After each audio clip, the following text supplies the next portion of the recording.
Good morning. We're here with another video. We are Phoenix Curations. I'm Will. I'm Renee. And we like to sell things online that we find in thrift shops and at Goodwill, places like that. So today we're going to talk about a few brands that we like to sell that we find frequently, and some of them do pretty well for us and some of them do okay.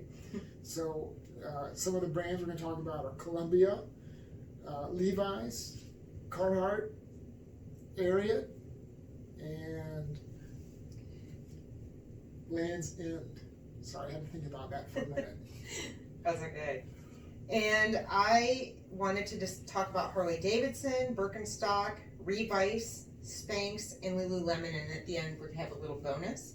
But we have been reselling on Poshmark for almost a year. Mm-hmm. We have 1,600 sales, a little over that now, and probably a couple thousand items because a lot of those were bundles. So we feel like we have enough experience with certain brands to give you an opinion on how it does for us. So right. And some of the things we have an example of, and some things we're going to actually put a picture right here in the middle. So let's get started. All right. So one of the things we're talking about is Levi's. Who doesn't know Levi's? This is a pair of 5'11" jeans. They are a men's size. These are usually for young adults. We sell this size and this brand. Not size, but this style. Thank you. A 5'11". We sell a few of these when we get them. We don't sell a lot of the regular. Well, we do sell some 501s. We sell some of the 528s. We sold 512s.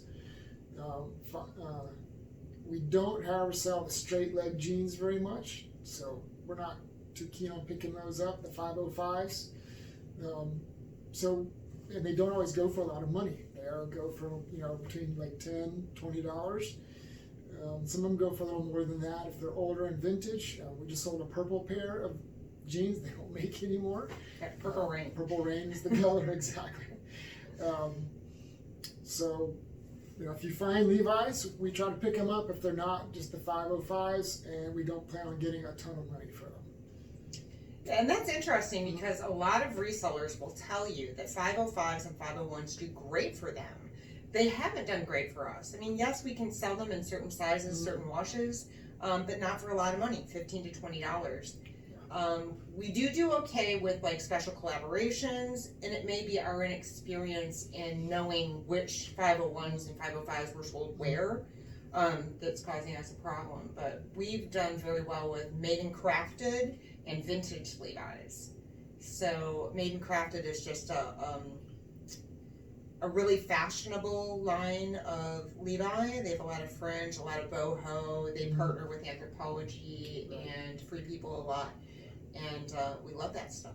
Yeah, they do a lot of collaborations. We just sold a pair that was a collaboration with Justin Timberlake called Fresh Leaves. So if you find any of that stuff, pick it up. Yeah. So first I'm going to talk about Harley Davidson, which also is on a lot of people's BOLO list. And here's our experience with Harley Davidson. We get a ton of it because we're down here in Florida. There are a lot of bike festivals like Biketoberfest and Bike Week down in Daytona. So we do get a lot of it. So what sells at a good amount of money for us are jackets, hoodies, things with a lot of bedazzling or spell out down the sleeves, and boots, Harley Davidson boots. I have sold some vests with patches, but it didn't really sell for a lot in chaps. I sold a couple pairs of chaps for a good amount of money that we got from the bins. Other than that, just basic graphic t-shirts. They sell and they don't sell. It depends. I think that we probably are better off taking those to consignment unless there's something super special. Yeah, I think the ones with skulls and big graphic design elements on it do better than the ones that are like just a plain dealer t-shirt. And I agree with you. We've sold some vests, and I think we have a pair of jeans up now. It's just a very plain pair of blue jeans that have been there for a little while. I think if I ever got a single stitch Sturgis shirt or something, then that would be something. There are a few like known graphics that you're talking about, the Scroll Skull and the Joker, that people look for and search for, and so I think because they're specific search terms, they might sell better, but still not for a lot. So something else here, Carhartt. Everybody wants these jackets. You know, these work jackets. Some of them are lined like this one. Some of them aren't. They always have a patch there that you can see. And on the inside, the tag, I believe that this one is actually a vintage made in America. If you can see that tag there, you probably can't see it all that well. But these go for a little more than the ones that are made today, and they're also a little bit better quality. People consider them to be vintage, but these jackets do really well. We sold we sold one pair of pants, fire-resistant pants that they make. You know, they just make good quality work clothes, and you know, I like these. The jackets do really well. We sell those for between 30 and 40 and more. Having grown up in Michigan, Carhartt is kind of a staple brand for farmers and hunters. It's warmer than it looks, but it's lighter weight, so it's not real heavy to carry around if you have to take your jacket off during the day and still have it at night or in the morning. And it lasts forever. You can wash a Carhartt jacket in the washing machine over and over and over, and in 10 years it will be lighter, but it'll still be a nice jacket. Yeah. So, my next brand I'm going to talk about is Birkenstock. You'll hear this from a lot of resellers. We have had tremendous luck with Birkenstocks. They always sell. If they're in really nice shape or they're really special, they'll sell between 45 and 70. If they are just regular, I think 40 to 50. And then the thing about them is that people want just the leather. So even if the sole is gone, the cork is crumbled, if the leather's good, people will still buy them for like $15. So if you find them in the bins and they're really roached out, you know, still get them. I mean, at least for us, it's worth it. I can't tell other people what to do because everyone's experience with reselling is different. But we will rescue them out of the landfill and resell them for $15, and they'll go quick. Yeah, they will. All right, Land's End. Land's End is, I don't know, kind of considered a preppy brand. You know, growing up, we always got Land's End catalog and Eddie Bauer and Orvis, and I always grew up thinking it was kind of, you know, lumped in with those two other brands as far as quality and, you know, it was mail order stuff, so it was always really fancy. And Land's End actually got sold to Sears. I did not know that. So they went down in quality for a number of years. The current management team, so I've read, is trying to bring them back to being a quality brand that people will want to buy more of again. But they are still considered fairly preppy, and you know, that's just a common tag. This is a women's jacket. It is a very bright pink color, as you can see. These jackets do pretty well, especially their barn coats. Actually, barn coats in just about any brand, but their barn coats are fantastic. We can sell those for, you know, in the neighborhood of $50 every single time. A jacket like this will go between $30, $40, $50. So we have sold some of their pants as well, corduroy pants, vintage, probably 70s or 80s.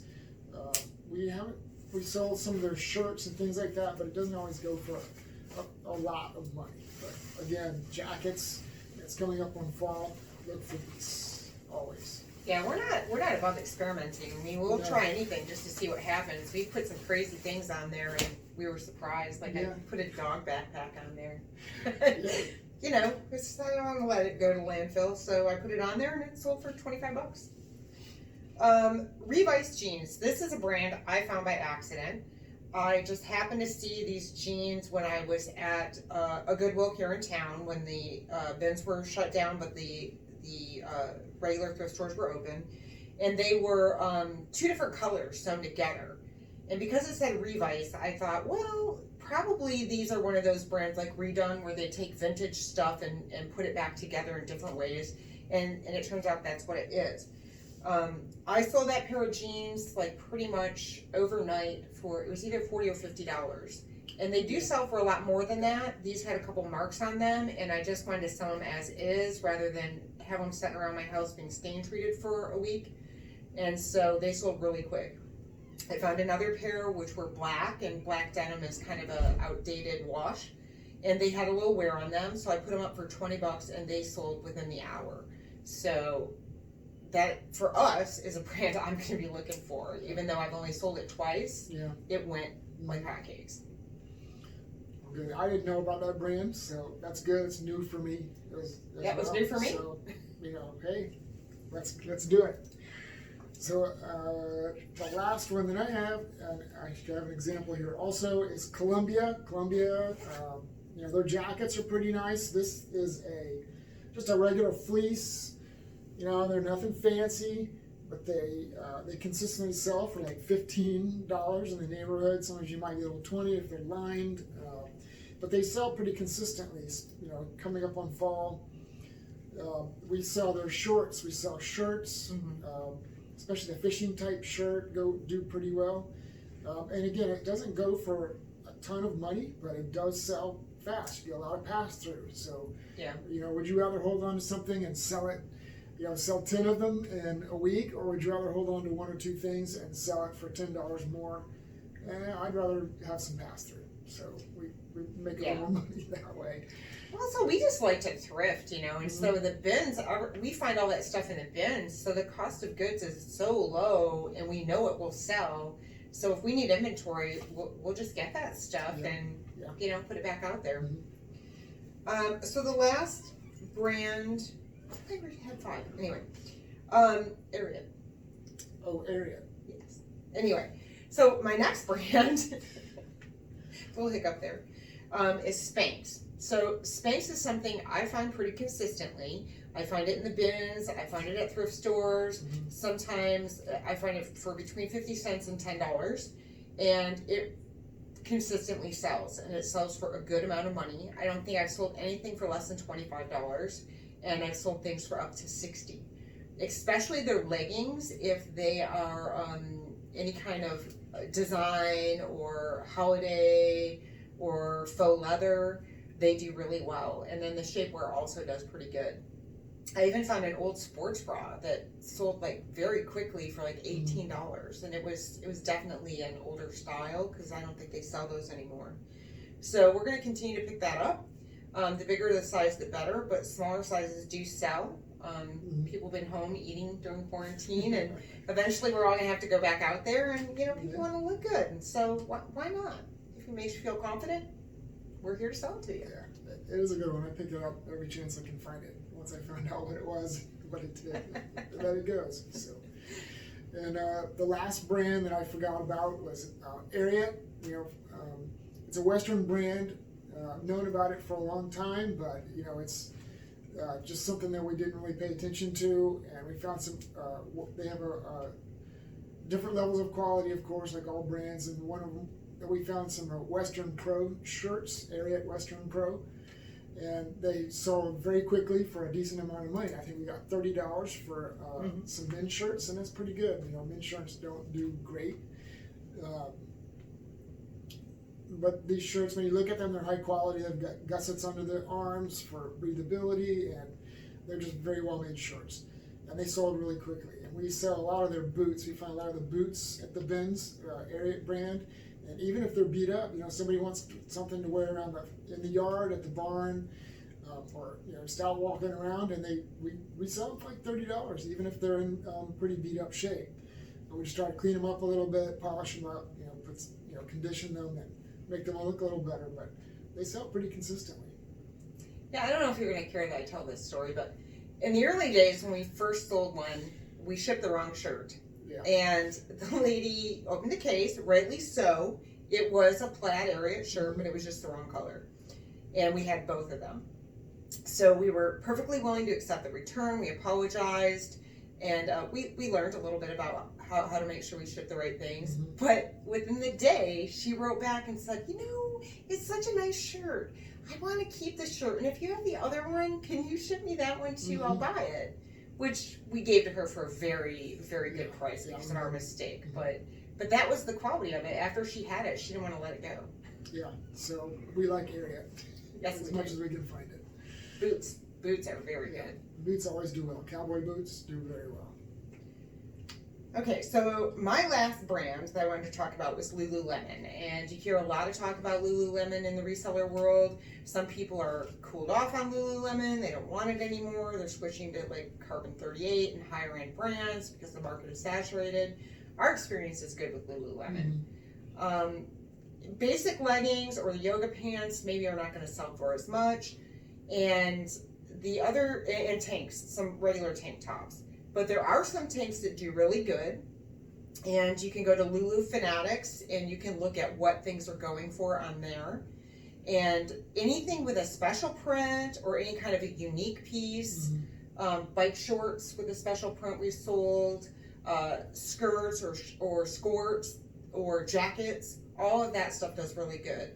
You also hear people talk about pilling with Lululemon, and I want to say something about that because some of what people see is not really pilling. Yes, you have to sweat or shave it off, but what it is fabric transfer. So Luon cannot be washed and dried with cotton. If you do that, some of the cotton will ball up and stick to the Luon. So what you're seeing, those little white fuzzies all around the seams, is actually fabric transfer. It's not pilling. Pilling itself will be the same color as the fabric. It will not be a different color. So I had no idea. I'm learning that today. We'll talk about the sizing because I yeah, personally am talk about confused that. by the Lululemon sizing. So why don't you tell us about that? So Lululemon does not. They have that little rip tag that looks like a receipt, and it's this wide, and that is almost always torn out of the clothes. That has the size on it. So somewhere on almost all Lululemon pieces, there are size dots. So it's just a little white circle with a dot that says what size it is. And they're almost always 2, 4, 6, or 8. If you find anything over an 8, it's unusual, at least for us. And they are like in where the bra padding is, the little removable pads. You'll find it in there. You'll find it in the waist pocket. Sometimes it's even written in the celastic around the bottom. You'll find the size. And then there are a few pieces that have size bars, but I really do not understand the size bars, so I don't want to tell you a lot about it. There definitely are resources online, and I have read about it, but I even have a pair of leggings that I think are Lululemon because they have size bars, but I don't know that. So I have them for like $12. But they're great leggings. Interesting. I didn't know about the bars. I know about the dots. Anyway, I'm still confused by those. It gets me every time. I have to, I even forget what the logo looks like sometimes, and there's no writing on the inside, so it doesn't write the brand out. It just has the little circle, which you'll see right up here. So. All right, so we wanted to talk a little bit about Converse and Crocs. Okay. Which are not really like Bolo brands, but we do have a fair experience with those two brands. Well, you find them a lot. They're always in the bins, and you see them every time, and they're all different conditions. So I'll talk about Crocs, and we get those all the time. If you clean them up a little bit, we found a really good way. If you watch we have a video up already about how to clean them. We'll try to link it down below if we can. But you can go back and see that video on how to clean them. It's really easy. It's not very difficult, and especially if they have the little gibbets. Is it gibbets or divots? Gibbets. I don't know how to pronounce it, but it's a little charm. Yeah, charm. I guess a charm for a pair of Crocs. They sell them on the Crocs website. They're not that expensive, but every time we get one of those with gibbets on it, they sell really well, really quickly. So Crocs do really great. Clean them up. It doesn't go for a whole lot. Again, like $15, maybe $20, but they sell and they sell fast. Yeah, and I've sold like white ones that had stains on them. I think people are using those for like medical professionals who are using them at work, so they don't really necessarily care that they're discolored.